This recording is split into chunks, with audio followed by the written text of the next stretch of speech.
Welcome to my living room, and more specifically to a special area in my living room.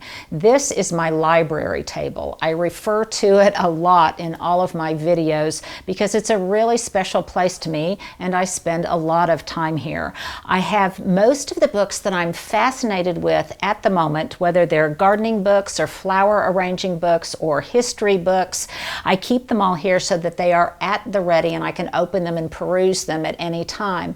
Unlike a lot of people who I think have coffee table books and never look at them, I refer to mine very, very frequently, and it's where I get lots of my ideas and lots of inspiration. But let me tell you how this kind of still life came together, because it's not expensive at all to create a look like this that looks like it's in a magazine, but really it was very economical to compose. So number one, I started out with just a table that I got at a garage sale. It was an old beat-up table. I think I got it years ago, maybe for $4 or $5. And then what I did was just put a really nice cloth on it. This is just a burlap tablecloth that I got from Ballard Designs years ago to give it a little bit more oomph and flassiness underneath it. I just took an old blanket so that there is another layer underneath. That gives it a little bit more volume and makes it kind of puff out around the perimeter in a lovely way, I think. And then, this is probably my best tip. I ordered online a custom fitting piece of glass that perfectly is measured to top this table. It has a 1-inch bevel around the edge. I got it from a company called Dulles Glass and Mirror, and I'll put a link in the description so that you guys can access it too. I don't know how many tables I have covered with their glass. I get it to a certain size thickness and it makes the whole composition come together in I think a really expensive looking way.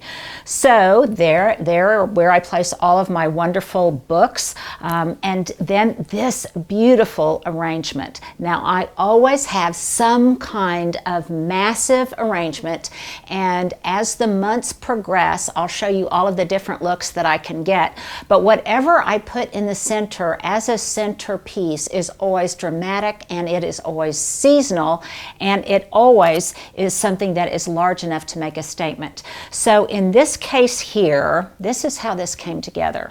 I took a column candle stand, that's kind of hard for me to say, that is made out of wood. It's very inexpensive. I can't even remember where I got it, maybe a couple dollars at the dollar store. This woven basket that I just love came from Goodwill. I think it was all of $3 or $4. And so I just created a pedestal vase by putting this wicker basket on top, centered very carefully on top of this columnar candle stand. Now, let me show you inside. Because obviously baskets aren't waterproof, I have a Folgers coffee can in there. I find an empty plastic Folgers coffee can so functional on so many different levels that I tend to kind of hoard them. So I can have a large arrangement in here that sits in here in a very stable way, and it can hold lots of flowers. So now for the flower arrangement itself. I love the way it came together. I recently went to Simple Acre Cut Flower Farm in Mustang, and I brought home buckets of fresh flowers from my friend Kristen, and I came home with just masses of Queen Anne's lace in both white and this kind of burgundy color, and they're the things that inspired the rest of the palette. So she had some like colored celosia that also has that deep red, and I've got some kind of purple toned flowers of, I believe is it Thai basil, she told me, or cinnamon basil. And then in addition to that, I've got some different colored celosia, so just different flowery forms. But what I like are these round umbral forms that are then accented by kind of the more vertical spires of all of the different types of flowers. Now, when I got them home, I wanted to add a little bit of my own garden so that I could create a look that was distinctly personal to my house. So, of course, I've got some Nandina foliage in here, which I find indispensable in almost every flower arrangement. And right now, as it happens, the Nandina berries are the perfect plum color. They haven't adopted their full red color that they will at Christmas time. They have yet to adopt the intensity of that shade, but they're a beautiful plum color that really accentuates and is a great color echo, one of my favorite things, to all of these other flowers, the berries, the foliage, and then I've also got, as an illuminating touch, I've got some white snow on summer. So I think it all comes together just beautiful. I like my arrangements to be loose and airy. I like to channel Constance Spry a little bit more, I think, than FTD, and I'll put some information on Constance Spry below. She was a wonderful flower arranger who just really kind of set the stage for these kinds of garden to table, garden to vase, loose flowery arrangements. So I think it came all together just beautifully.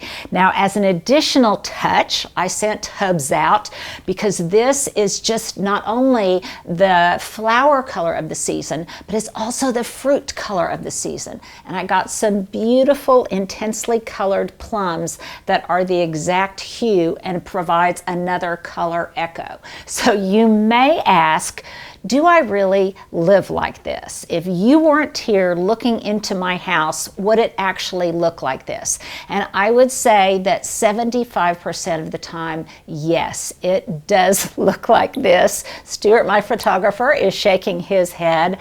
This is a gift I give to myself. It's not for my guests, it's for me. It makes this a beautiful area for me to hang out. It makes me feel special. It makes me appreciate the beauty of my garden indoors and others' gardens indoors when it's too hot to enjoy them outside. It's a very quiet, contemplative spot.